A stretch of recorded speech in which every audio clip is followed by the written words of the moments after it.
Hello guys, so sa video na to mga pre, susubukan natin yung damage ng skills natin sa element ng bow natin, no? Titingnan natin kung may difference guys. Alright, so G.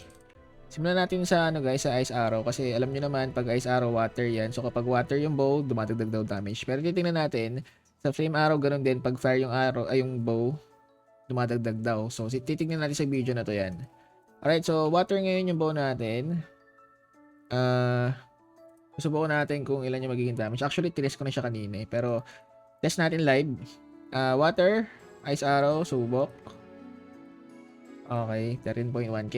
To be exact, 13.177 ice arrow ng naka-water. Okay? Ngayon, yung flame arrow naman, para matest natin. Kasi magpapalit ako ng fire guys eh. So, may element change na ako dito. Magpapalit tayo ng fire element dito mamaya. Alright, so, flame arrow, 3, 2,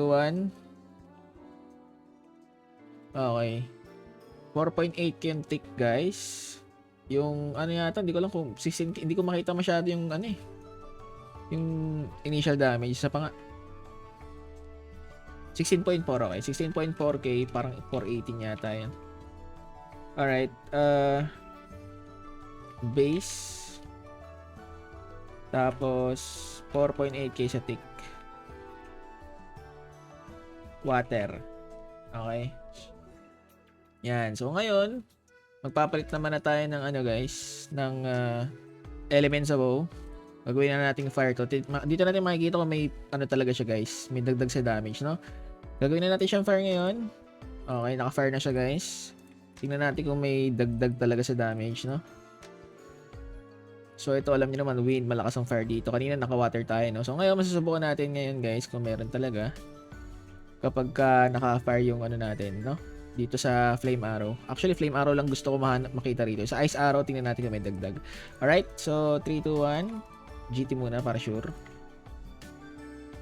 Okay, 11.9 may actually nabawasan. 11.987 ice nang naka-fire.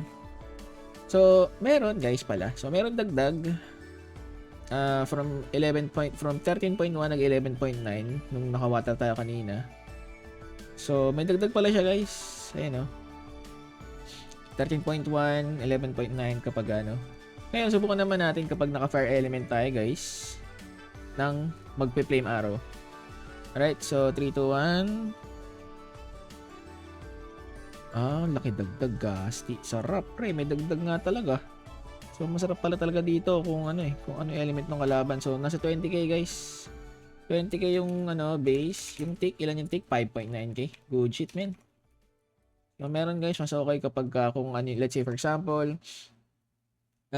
wind yung kalaban mo, masarap gawing parto. Tas kasi kung dumadagdag siya sa flame arrow na skill, nakalagay naman yung element water tsaka fire. So, kapag let's say for example, so kung water, kung naka-fire element yung kalaban mo, masarap mag-ice arrow na mag-ice arrow.